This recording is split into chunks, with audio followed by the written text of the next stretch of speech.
নাকি খানার জন্য এসেছে? আর এই ধরনের কোনো খানার ব্যবস্থাও নাই। তো আপনারা এসেছেন আল্লাহ এবং আল্লাহ রাসূলের মহব্বতে, কুতুবুল ইরশাদের মহব্বতে। কার মহব্বতে এসেছেন? আল্লাহ এবং আল্লাহ রাসূলের মহব্বতে, কুতুবুল ইরশাদের মহব্বতে।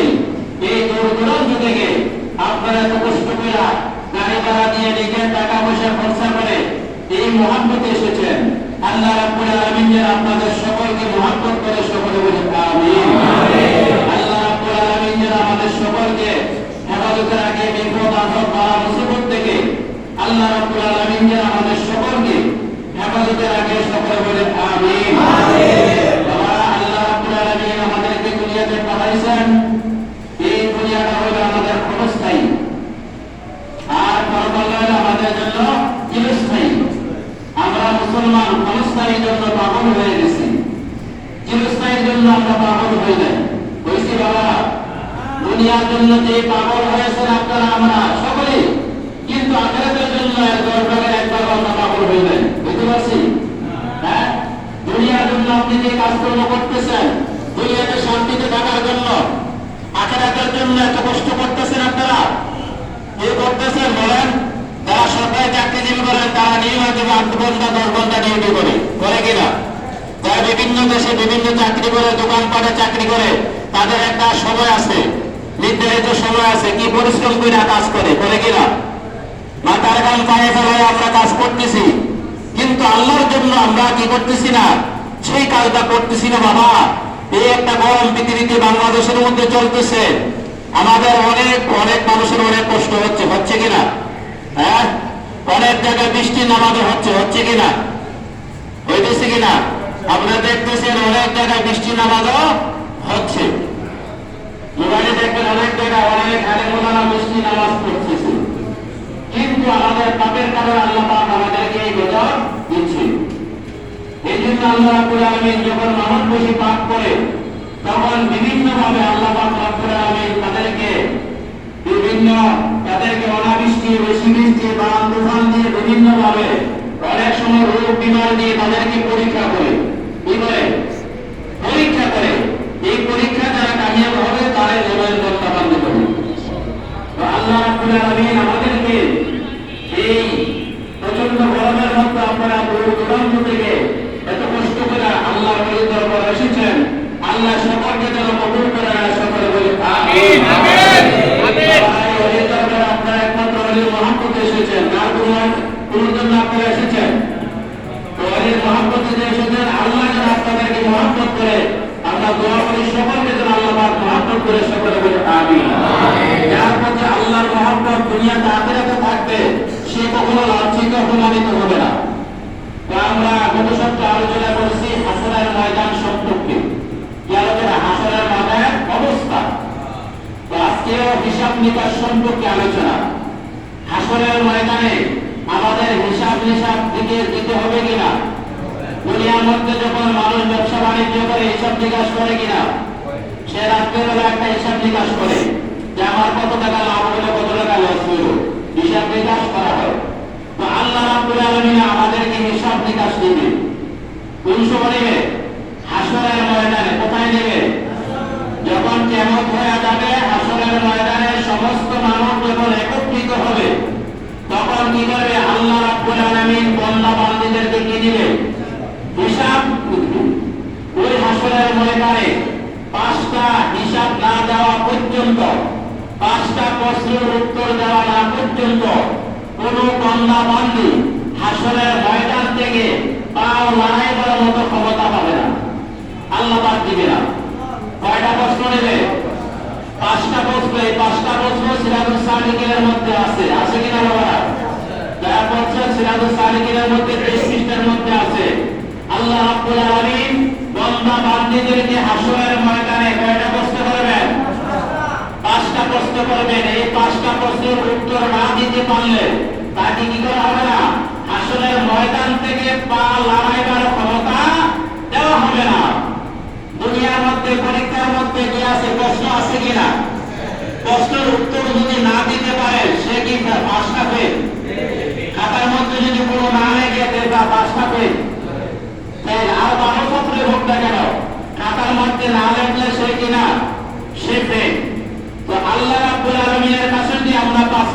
উত্তর না দিতে পারি, তাহলে আল্লাহ রাব্বুল আলামিনের দরবার যখন ফেল হয়ে যাবে, তখন আল্লাহ রাব্বুল আলামিন আমাদেরকে জাহান্নামে দিবে। কোথায় দিবে?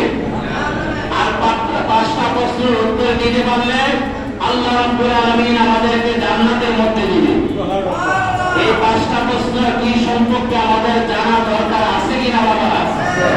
এক নম্বরে আল্লাহ রাব্বুল আলামিন আমাদেরকে এই জীবনটা দিয়েছে, আমাদেরকে হায়াত দিয়েছে। এই হায়াতের জিন্দেগিটা আমরা কোন কাজে ব্যয় করে আছি, এইটার জবাব আল্লাহ রাব্বুল আলামিনের দরবারে কাল কিয়ামতের দিন হাসরের ময়দানে সর্বপ্রথম আল্লাহ পাক জিজ্ঞাসা করবে। কি জিজ্ঞাসা করবে বাবারা? আমরা যে আল্লাহ পাক আমাদেরকে যতদিন দুনিয়ার মধ্যে হায়াত দেয়, 40 বছর, 50 বছর, 60 বছর, 70 বছর, যত বছরের জিন্দেগি, আমরা বালেগ হওয়ার পর থেকে অর্থাৎ 10 বছর থেকে মানুষ যখন নামাজ ফরজ হয়ে যায়, একটা বালক, একটা ছেলে মেয়েদের 9 বছর থেকে নামাজ পড়া ফরজ, 7 বছর থেকে বলেছে 10 বছর যদি নামাজ না পড়ে তাকে দরকার হলে তাকে নামাজের জন্য প্রহার করা হয়। 10 বছরের ধরেন, 10 বছরের পর থেকে এই বান্দা বান্দীরা দুনিয়াতে যতদিন বাঁচবে ততদিন আল্লাহর দরবারে হিসাব, এই প্রত্যেকটা দিনের হিসাব দিতে হবে। না হিসাব দেওয়া লাগবে না? হিসাব দিতে পারবেন কি বাবা? হ্যাঁ, এই 40 বছর, 50 বছরের জিন্দেগি হিসাব দিতে পারবেন আল্লাহ বললেন? এই জন্য আল্লাহ হাবিব বলেন, একদিন আমাদের প্রিয় নবী হযরত মুহাম্মদ রাসূলুল্লাহ সাল্লাল্লাহু আলাইহি ওয়াসাল্লাম নামাজ আদায় করে আল্লাহর দরবারে হাত উঠিয়ে দোয়া করতেছেন, আল্লাহুম্মা হাসিবনি হিসাবান ইয়াসীরা। বিগ্রহ করতেছে, আল্লাহুম্মা হাসিবনি হিসাবান ইয়াসীরা। নবীজি আল্লাহর কাছে দোয়া করতেছে। হযরত আয়েশা সিদ্দিকা রাদিয়াল্লাহু তাআলা আনহা নবীজিকে প্রশ্ন করলেন, ইয়া রাসূলুল্লাহ, ইয়া হাবিবাল্লাহ, আপনি দোয়ার মধ্যে এইভাবে দোয়া করছেন আমি শুনেছি। ইয়া রাসূলুল্লাহ, ইয়া হাবিবাল্লাহ, হাসরের ময়দানে হিসাব নিকাশ সহজ কি? তখন বললেন, হ্যাঁ আয়েশা, তুমি জানো না, আল্লাহ রাব্বুল আলামিন এমন একজন মুমিন বান্দা বান্দী আছে, তাদের হিসাবটা দেখে আল্লাহ রাব্বুল আলামিন মাফ করে দিবেন। তাদের হিসাবে খাতা দেখে আল্লাহ রাব্বুল আলামিন কি করে দিবে? মাফ করে দিবে। দাও তুমি মাফ। এমন এই জন্য আল্লাহ রাব্বুল আলামিন আমাদের প্রিয় নবী বলতেছেন, আল্লাহুম্মা হাসিবনি হিসাবান ইয়াসীরা। আয়েশা, যার হিসাবটা সহজ হবে আল্লাহ রাব্বুল আলামিন তাকে দেখা মাত্রই তার হিসাব নিকাশ আর নিবে না, তাকে দেখে বলবে যাও তুমি জান্নাতে চলে যাও। এই জন্য আল্লাহ রাসূল দোয়া করতেন, আল্লাহুম্মা হাসিবনি হিসাবান ইয়াসীরা। যেই নবীজির পৃথিবীর মধ্যে কোনো গুনাহ ছিল না, সেই নবীজি আল্লাহর কাছে দোয়া করতেন, আল্লাহ আমার হিসাবটা সহজ করিয়া দিন। আর আমরা কত হাজার হাজার লক্ষ লক্ষ গুনাহ করতেছি, আমাদের কত হাজার বার প্রতিবার আল্লাহ রাব্বুল আলামিনের কাছে দোয়া করা দরকার। দরকার আছে কি না বাবা? এই হাসরের ময়দানে এক নম্বর প্রশ্ন করবে আল্লাহ রাব্বুল আলামিন আমাদেরকে দুনিয়ার জিন্দেগিটা যতদিন দিয়েছে, এই যতদিন দুনিয়ার হায়াতের জিন্দেগি দিয়েছে, আমরা 10 বছর থেকে যতদিন দুনিয়াতে থাকবো যতদিন জিন্দেগিটার হিসাব আল্লাহ রাব্বুল আলামিনের দরবারে দিতে হবে। 2 নম্বর হলো যৌবনকালটা তুমি কিভাবে কাটাইছো? কেননা আল্লাহ হাদিস শরীফের মধ্যে আছে, যৌবনকালে মানুষ গুনাহ করার একটা বেশি আশঙ্কা থাকে। এই জন্য তুমি যৌবনকালটা কিভাবে কাটাইছো, তুমি নেক পথে কাটাইছো না গুনার পথে কাটাইছো, এইটার হিসাব দিতে হবে। 3 নম্বর হলো তোমাকে যে আল্লাহ পাক ধন সম্পদ দিয়েছে, এই ধন সম্পদ তুমি হালাল ভাবে উপার্জন করেছো কিনা হারাম ভাবে করেছো, এইটার হিসাব আল্লাহ রাব্বুল আলামিনের দরবারে দিতে হবে। দেওয়া লাগবে কিনা বাবা? হ্যাঁ, আপনার যে কোটি কোটি টাকা হয়েছে এটার হিসাব দেওয়া লাগবে কিনা? লাগবে কিনা বাবা? হ্যাঁ, হালাল পথে করছেন কিনা হারাম পথে করছেন? হালাল পথে করলে তো আল্লাহ রাব্বুল আলামিন এটা হিসাব দিতে সহজ হয়ে যাবে। আর হারাম পথে যদি করে থাকেন এটা হিসাব দিতে আপনার জন্য কঠিন হবে, আর হিসাব তো দিতে পারবেন না। তাহলে আপনাকে একটা দোকানের হিসাব যদি আপনার ঠিক থাকে, এই হিসাবটা দিতে আপনার জন্য সহজ। আপনি যদি আগে রেডি করে রাখেন, এত টাকা আজকে বিক্রি করছেন, এত টাকা বিক্রি করছেন, এটার হিসাব দিতে আপনার কোনো কষ্ট হবে? আর হিসাব যদি না করে তো হিসাব দিতে পারবো? তো আল্লাহ রাব্বুল আলামিনের দরবারে ব্যাপারে আমরা যদি ভালো করে চলি, হিসাব দিতে কোনো কষ্ট হবে না। আল্লাহ পাক রব্বুল আলামিন বলেন, ফাআম্মা মান উতিয়া কিতাবাহু বিয়ামিনি।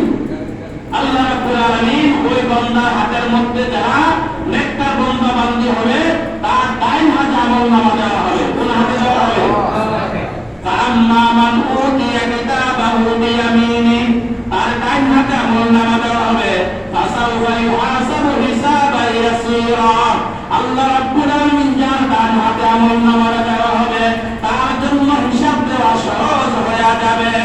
আল্লাহ পাক রব্বুল আলামিন তার জন্য হিসাবটা সহজ করে দেবে। তার জন্য কি করে দেবে? সহজ করে দেবে। আর পরে আল্লাহ পাক বলেন, ওয়াম্মা মান উতিয়া কিতাবাহু ওয়ারাআ যাহরিহি, তার আমলনামা বাম হাতে দেওয়া হবে, সে শুধু আফসোস করতে থাকবে। শুধু বাম হাতে দিবে না, আল্লাহ পাক কোরআন শরীফের মধ্যে ফরমাচ্ছেন, ওয়াম্মা মান উতিয়া কিতাবাহু ওয়ারাআ যাহরিহি, তার এইভাবে বুকের ভিতর দিয়ে হাতটা ছিদ্র করে তার পিছনের মধ্যে এইভাবে দেওয়া হবে। তো বুকের ভিতরটা ছিদ্র করে যদি পিছনের ভিতরে দেওয়া হয়, তার কেমন কষ্ট হবে বাবা বুঝেন। ওই জন্যই সে ব্যক্তি বলে, আফসোস, আফসোস, আমার যদি আমলনামা দেওয়া না হইতো, আমার জন্য কত ভালো হইতো। আর যার হাতে ডান হাতে দেওয়া হবে, সে বলবে আমার জন্য কত আনন্দ। সে বলবে, আল্লাহ আমাকে সুযোগ দাও, আমার আত্মীয় স্বজন, আমার মা বাবা, আপনজন যারা আছে তাদের কাছে আমার আমলনামা দেখায় আসি। আর যারা গুনাহগার বলবে, আমার হাতে যদি আমলনামা না দেওয়া হইতো আসরের ময়দানে, আমার জন্য কত ভালো হইতো। এই জন্য বাবারে, কাল কিয়ামতের দিন আমাদের হিসাব নিকাশ দেওয়া হবে। 3 নাম্বার হলো আমরা কিভাবে ধন সম্পদ অর্জন করেছি, হালাল পথে না হারাম পথে, এটার হিসাব দিতে হবে। 3 নম্বরে কি? 1 নম্বর হলো আপনারা আমার জীবনটা কোন পথে চালাইছি, আর যৌবনকাল 2 নম্বরে আমরা কি পথে, কোন পথে চালাইছি। 3 নম্বরে কোথায় হইতে মাল উপার্জন করেছি। 4 নম্বরে হলো এই মাল আপন আল্লাহ রাব্বুল আলামিন আপনাকে দিয়েছে, এই ধন সম্পদ আবার কোন কাজে আপনি ব্যয় করছেন। আপনি হালাল পথে করছেন না আপনি হারাম পথে করছেন। আপনি যে হালাল পথে খরচা করেন আপনার ছেলে মেয়ে বিবির জন্য, আপনার কাজকর্মের যারা লোক আছে তাদের জন্য যদি আপনি খরচা করেন, এই খরচাটা আল্লাহ রাব্বুল আলামিন কাল কিয়ামতের দিন আপনার আমলনামায় আপনি দান করার সওয়াব আল্লাহ রাব্বুল আলামিন দিয়ে দিবেন। আপনার ছেলে মেয়ের জন্য যে খরচা করতেছেন, আপনার বিবির জন্য, আপনার আব্বা আম্মার জন্য, এই খরচা যে আপনি করতেছেন হালাল পথে উপার্জন করে, এই খরচাটা আল্লাহ রাব্বুল আলামিন আপনার জন্য কি দানের সওয়াব দিয়ে দিবেন। আপনি দান করলে যে সওয়াব হবে, আল্লাহ রাব্বুল আলামিন আপনার আমার আমলনামায় সেই সওয়াব দিয়ে দিবেন। তাহলে 4 নম্বর হলো হালাল পথে উপার্জন করছেন কিনা হারাম পথে উপার্জন করেছেন, এবং এই মাল কোন পথে আবার ব্যয় করেছেন সেইটাও হিসাব দিতে হবে। 5 নম্বরে আল্লাহ রাব্বুল আলামিন আমাদেরকে সেই জ্ঞান দিয়েছে, সেই বুদ্ধি দিয়েছে, বিবেক দিয়েছে, সেই বিবেকটা আপনি কোন পথে ব্যয় করে আছেন। আল্লাহ রাব্বুল আলামিন আমাদেরকে বিবেক দিয়েছে কিনা? দিয়েছে কিনা বাবা? আমরা ভালো মন্দ বুঝি কিনা? আগুন পানি বুঝি কিনা? কোনটা করলে গুনাহ হয়, কোনটা করলে সওয়াব হয়, এটা আমরা বুঝি কিনা? এইটার নামে বিবেক। এটার নাম কি? বিবেক। যার বিবেক না থাকে সে কোনো কিছু বুঝে না। আছে কিনা এমন মানুষ সমাজের মধ্যে? আছে কিছু, অল্প কিছু মানুষ।